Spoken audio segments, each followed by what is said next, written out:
ओम साई राम। ओम साई राम। ओम साई राम। सभी साईं भक्तों को मेरा नमस्कार। साथियों, कथा प्रारंभ करते हैं। जैसा कि पिछले भाग में आपको सुनाया था, स्वर्णाबाई को बाबा ने बना दिया बैरागन और वो तमाशा ना दिखा के भजन गाने चालू कर दिए। द्वारका माई में, मंदिरों में इस तरह से वो भजन गाते गाते कूच कर गई, कहीं शिरडी से बाहर चली गई होगी कहीं भी। अब आते हैं दूसरी ओर। आपको याद होगा पिछले भाग में आपको बताया था कि माधव की पत्नी, अध्यापक जी माधव की पत्नी प्रेग्नेंट है और उसके पेट में दर्द हुआ। बाबा चले गए शिरडी छोड़ के, दवाई ना, किसी को औषधि ना देने का प्रण करके। उसके बाद जब लौटे तो सबसे पहले भामा का इलाज किया। कैसे किया? धूनी की ऊदी लगाकर, धूनी की राख लगाकर। वो तुरंत ठीक हो गई। तो माधव को तो पूरा यकीन हो गया। अब माधव ने जो था उस चीज का प्रचार करना चालू कर दिया, एक से दूसरे को, दूसरे से तीसरे को, इस तरह से करते करते लगभग पूरे गांव में माधव ने बात फैला दी कि भाई, साईं की तो राख में भी दम है, औषधि को तो छोड़ दो, कि हर चीज का इलाज एक ही है, कि बाबा की दी हुई विभूति, जिसको आज हम ऊदी के नाम से, ऊदी दरअसल दोस्तों महाराष्ट्रियन शब्द है। शब्द तो विभूति है, लेकिन महाराष्ट्रियन शब्द है ऊदी, तो इसलिए हर कोई अब उसको ऊदी ही कहता है। तो उसने ऊदी का प्रचार करना चालू कर दिया। बात घूमते फिरते पहुंचती है कुलकर्णी के पास। कुलकर्णी का वैदगिरी बन, जितने भी गांव वाले थे, आस पड़ोस के गांव वाले थे जो उससे दवाई लेने आते थे, उन्होंने उसके पास जाना बंद कर दिया। कुलकर्णी परेशान। कुलकर्णी ने कहा कि भाई क्या हो रहा है? अपने आदमियों से संता बनता हुए मैंने कहा, जी वो माधव है ना तुम्हारा अध्यापक, जिसको तुमने अध्यापक बना के बैठाया, उसे वो प्रचार कर रहा है साईं का। तो अच्छा, मेरा नमक खा के मेरे से नमक हरामी, कोई बात नहीं, आज ही इसका इलाज करेंगे, अभी करेंगे, बुलाओ लठैतों को। अंता पंता ने लठैत बुला लिया जी। कुलकर्णी महाराज अपनी डोली में सवार होके पहुंच गए माधव के यहाँ। माधव के घर पाठशाला के बाहर जाके उनकी डोली रखी गई। लठैतों को आदेश दिया गया कि फेंक दो सारा घर का सामान बाहर। उन्होंने माधव का पूरा सामान बाहर निकाल दिया। माधव को रोया गिड़गिड़ाया, लेकिन उसने इसकी एक नहीं सुनी। पाठशाला बंद। शाम का समय था, लगभग 7-8 बज रहे थे। बाबा थे नहीं द्वारका माई में। बाबा कहीं भिक्षाटन के लिए गए हों, विचरण के लिए गए हों। अब बाबा के पास एक काम तो थे नहीं, वैरागी आदमी कहीं भी मुंह उठा के चले जाएं, कोई दिक्कत थोड़ी है, किसी की पाबंदी तो उन पर थी नहीं। तो बाबा द्वारका माई में नहीं थे।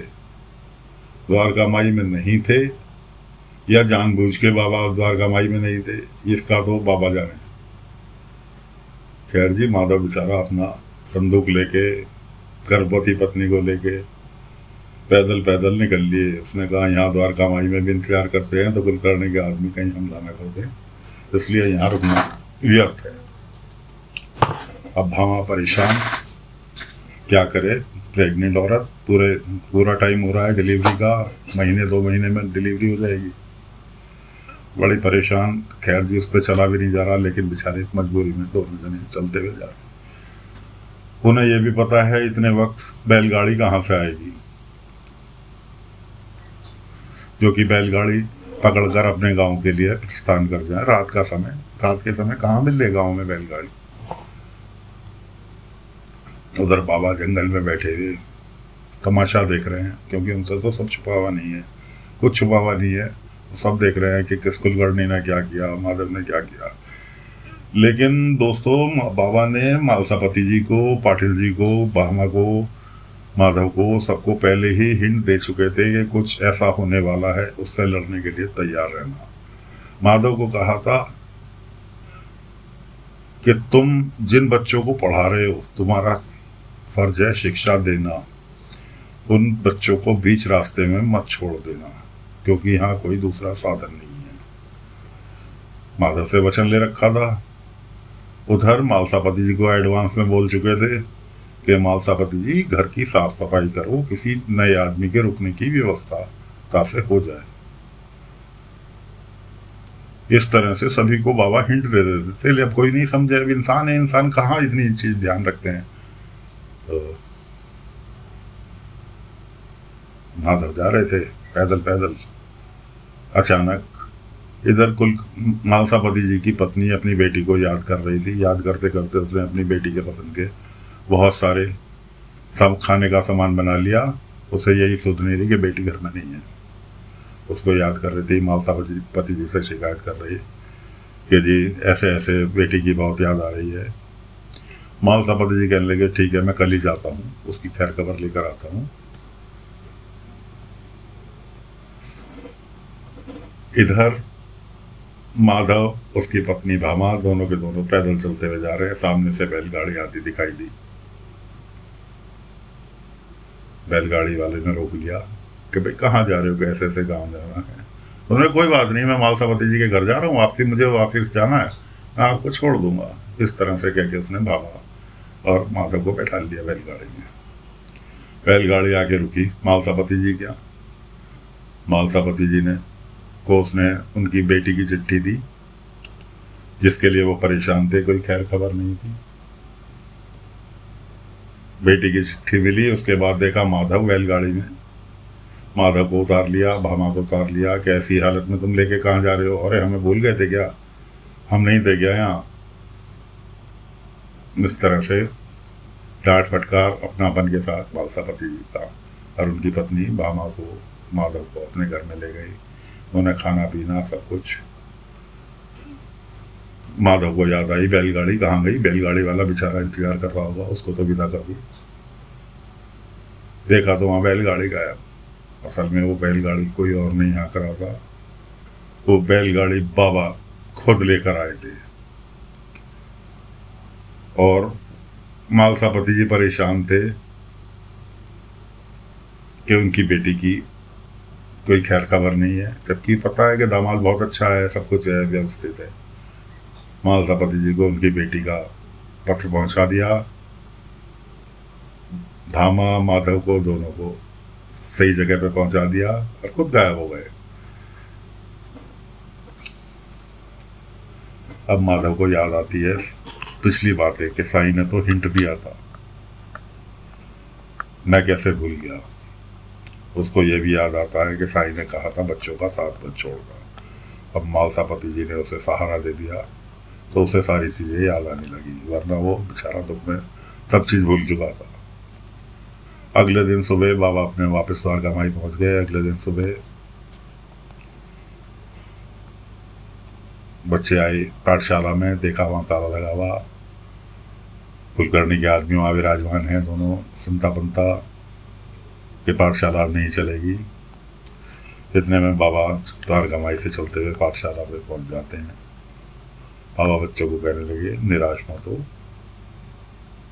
श्रद्धा सबरी तुम्हें बताता हूँ ना, रखो, अभी मास्टर जी आते होंगे। तो कहते हैं मास्टर जी को तो राशन ने भगा दिया। बच्चे और डर गए। इतने में देखा तो माधव कापी किताब लिए हुए दौड़ते हुए आ रहे हैं कि साईं मुझे आपका को दिया हुआ वचन याद है। बाबा कहने लगे ठीक है, पाठशाला चलाओ, कोई ऐसी जगह देखो जहाँ कोई तुम्हें परेशान ना करे।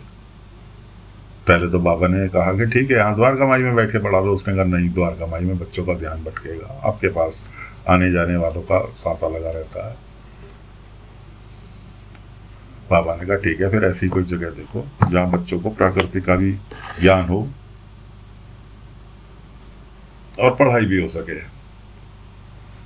माधव की समझ में कुछ आया। माधव बच्चों को लेके बच्चों से कहा चलो बच्चों, पाठशाला की व्यवस्था करते हैं। ले गए कहाँ? बाबा के लैंडी बाग में, जहाँ बाबा ने पेड़ पौधे उगा रखे थे। वहाँ जाकर एक पेड़ के नीचे अपना साफ सफाई करके अपनी पाठशाला चालू कर दी।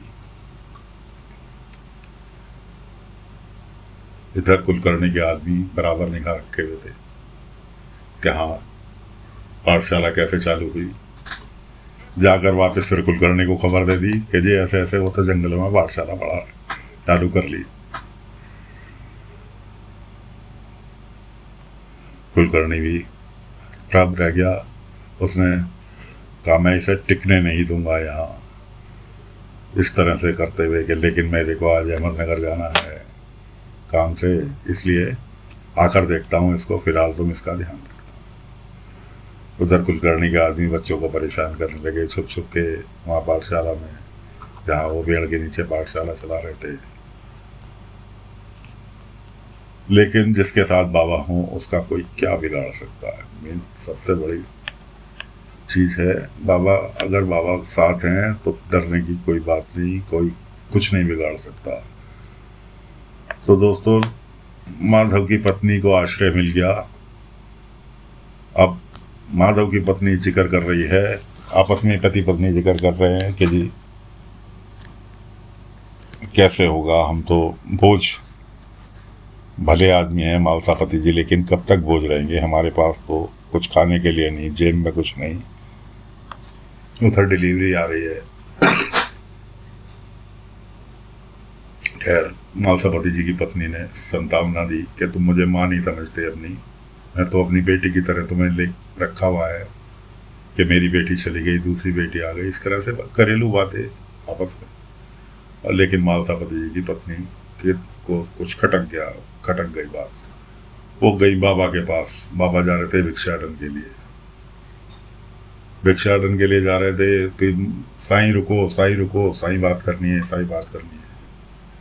वो बाबा चलते जा रहे और वो अपनी बात सुनाती जा रही कि ऐसे ऐसे माधव की पत्नी है। पर बाबा चलते जा रहे, बाबा कह रहे रुको, सबरी रखो, सबरी रखो। इतने में मिलती है क्या? रिहाना मिलती है कि जी हमारे कंबल का काम था उनका, दुशाले वगैरह बनाते थे, कि साईं आपको ढूंढ रहे थे, आप मिल गए। ऐसे ऐसे जो कारीगर से हम काम कराते थे वो दुगने पैसे मांग रहा है और दूसरा कारीगर मिलना मुश्किल है।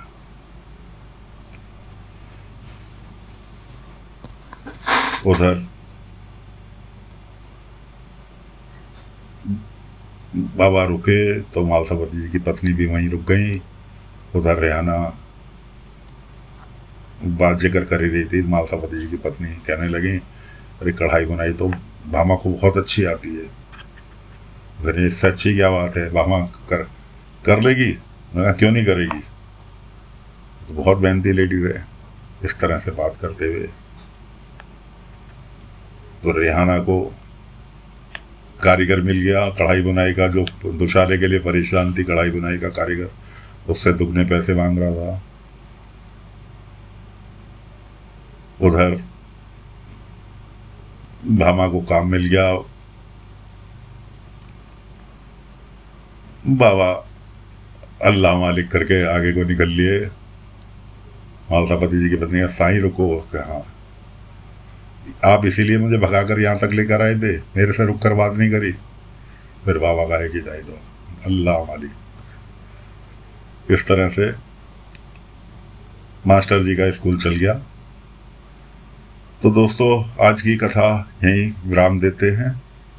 अगले भाग में फिर हाजिर होंगे आपके साथ सामने नई कथा लेकर। इजाज़त दीजिए। ओम साईं राम।